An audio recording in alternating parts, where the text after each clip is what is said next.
మరో ఉత్తరం చూద్దామండి. కర్నూలు నుండి రోజారాణి గారు పంపించారు. సుమంగళులు తలనీలాలు సమర్పించవచ్చా అని అడుగుతున్నారు. సహజ సిద్ధంగా అయితే స్త్రీలు ఎప్పుడు పడితే అప్పుడు తలనీలాలు తీయరాదు అని చెప్పేసి శాస్త్రం.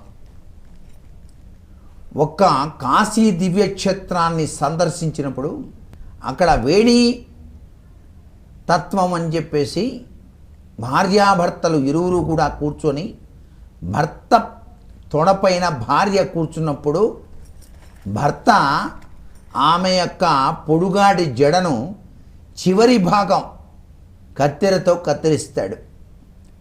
ఆ యొక్క వెంట్రుకని ఆ నదిలో గంగలో వేయటం జరుగుతుంది. అది గుండ్రంగా తిరుగుతూ ఉంటుంది. సర్వ పాపాలు కూడాను పటాపంచలైపోతాయని శాస్త్రం. స్త్రీలు ఎప్పుడు పడితే అప్పుడు తలనీలాలు ఇవ్వటానికి ఆస్కారం లేదు శాస్త్రంలో.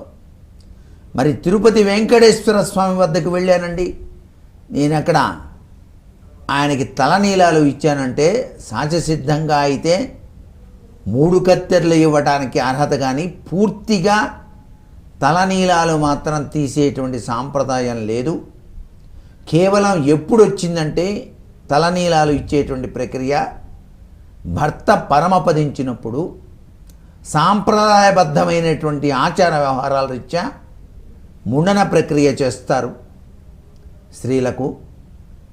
అది మన సంప్రదాయంలో దాగిన పరమార్థం.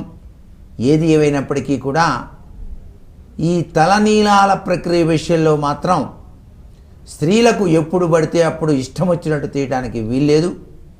పురుషులు మాత్రం తమ ఇష్టం వచ్చిన రీతిలో ఏ దేవాలయం దర్శించినా మొక్కుబడి రీత్యా సమర్పించుకోవచ్చు. స్త్రీలు మాత్రం 3 కత్తెరలు ఊరికే అలా వేణి నది దగ్గరే అలా చేస్తున్నప్పుడు ఇక పూర్తిగా జుట్టు తీసివేసేటువంటి ప్రక్రియ మంచిది కాదు అని చెప్పేసి మనకు పురాణ ఇతిహాస గ్రంథాల్లో కూడా చెప్పారు. కానీ వాటిని ఆచరించేటువంటి విధి విధానాల్లోనే చాలామంది చాలా అభిప్రాయాలు తెలియజేస్తూ మా ఇష్టం అండి, మేము మొక్కున్నామండి, మేము వెళ్తున్నామండి, ఇవ్వాల్సిందే అనండి, తప్పదండి నాకేదో సెంటిమెంట్ అండి అంటారు. అలాంటి వాళ్ళకి మనం చెప్పేదేమీ లేదు. ఇది అసలు సిసలైన రహస్యం. గురుగారు, మీ అమూల్యమైన సమయాన్ని వెచ్చించి ప్రేక్షకుల సందేహాలను శాస్త్రోక్తంగా నివృత్తి చేశారు. ధన్యవాదాలండి. లోకా సమస్తా సుఖినో భవంతు. వీక్షించారు కదా, ఇది వాళ్ళ ధర్మ సందేహాలు కార్యక్రమం. మీకు కూడా ఏమైనా సందేహాలుంటే మాకు రాసి పంపించండి. మా చిరునామా ధర్మ సందేహాలు, కేర్ ఆఫ్ భక్తి TV, road number 92, Jubilee hills, Hyderabad 5,96,000. మా ఇమెయిల్ ఐడి bhaktihyd@gmail.com.